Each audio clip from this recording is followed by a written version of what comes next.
Hello, welcome back to my 52 projects in 52 weeks. I believe we're up to project 5.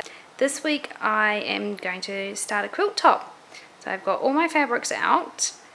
I have just spent the last 2 hours just going through the quilt boxes and deciding what fabrics to use. I'm pretty happy with the selection I've gone with at the end.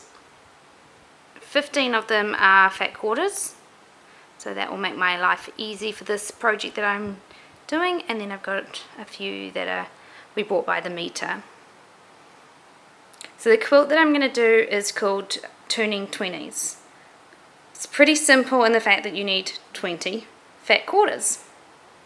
Then you cut those up and sew them all back together. I love the finished result of this quilt as it's simple, gets a lot of fabric used, but it is really, really effective when it's finished.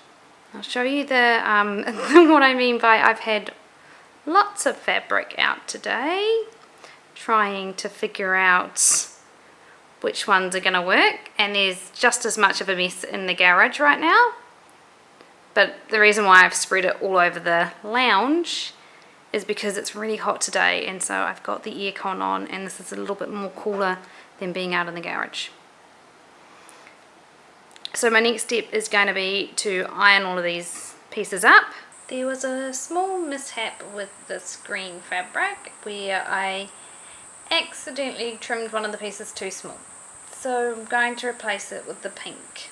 Now I've got all my pieces cut out, the next step is to mix them up. The easiest way I was told to do this is basically to cut the pile.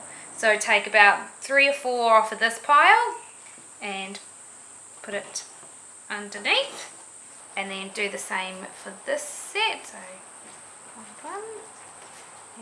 So now when you pair each of them up, they should all be random. So your first thing would be 1 and 2, and then those two to this. This is where we're at so far after phase 1. So we've got 2 fabrics together. Step number 2 is to add one of those panels onto each of these panels to create a square. So I have a bit of a starting layout going on. As you can see, there's a few that I need to move. Like, I don't want those 2 blues coming together in a corner, and then I will spend the next probably half an hour to an hour rearranging them until I'm happy. When I do sew them up, I will sew up a row at a time going across. That way I will have 5 rows of 4, and then I will sew the rows of 4 together to create one piece. So it took me just over half an hour to make a layout that I reckon works. I have the blanket all sewn up into one piece. It does cover a queen size bed as it is, but I would like to add a couple of borders as I feel like it finishes off the blanket better. So that is the 2 fabrics I chose for the border. I felt it needed more than just one border as I was trying to make the sides a little bit longer.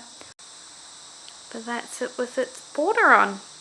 Next step is to get it quilted.